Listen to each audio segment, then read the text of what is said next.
মাত্র 16 মাস বয়সী শিশু সন্তানকে একা বাড়িতে রেখে বেড়াতে চলে গিয়েছিলেন মা। বন্ধ ঘরে পানি আর খাবার না পেয়ে মর্মান্তিক মৃত্যু হয় শিশুটির।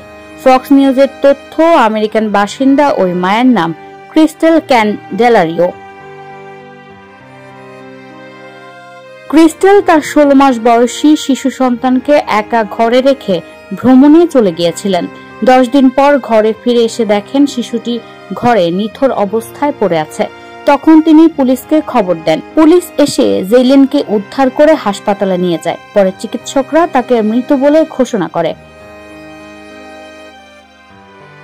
এরপরে পুলিশের তদন্তে বেরিয়ে আসে ক্যান্ডেলারিওর ছুটি কাটানোর বিষয়। তারপরেই তার বিরুদ্ধে খুনের অভিযোগ দায়ের করে গ্রেফতার করে। ঘটনাটি ঘটেছে 2023 সালের জুন মাসে। সম্প্রতি সেই মামলার রায় দিয়েছে আমেরিকার এক আদালতের বিচারক ব্রেন্ডন শিহান। ওই মায়ের উদ্দেশ্যে বলেন, আপনি যেমন আপনার ছোট্ট মেয়েকে তার বন্দিশালা থেকে মুক্তি দেননি, তেমনি আপনারও উচিত বাকি জীবন একটা সেলের ভেতর কাটানো। তবে পার্থক্য একটাই, জেলে কমপক্ষে আপনি খাবার এবং পানীয় পাবেন, কিন্তু জেইলিন তা পায়নি। এই মামলার শুনানিতে ক্যান্ডেলারিও দাবি করেছেন যে তিনি কয়েকদিন ধরে মানসিক সমস্যায় ভুগছিলেন।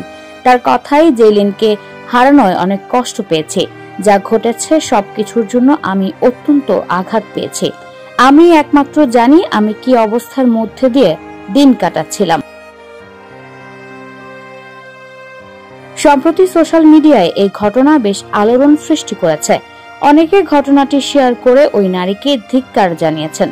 পৃথিবীতে সবচেয়ে আপন মনে করা যেই মাকে, সেই মা কিভাবে এমনটা করতে পারেন এমন প্রশ্ন উঠেছে। ওই নারীর যাবজ্জীবন কারাদণ্ডের সাজায় স্বস্তি প্রকাশ করেছে অনেকে।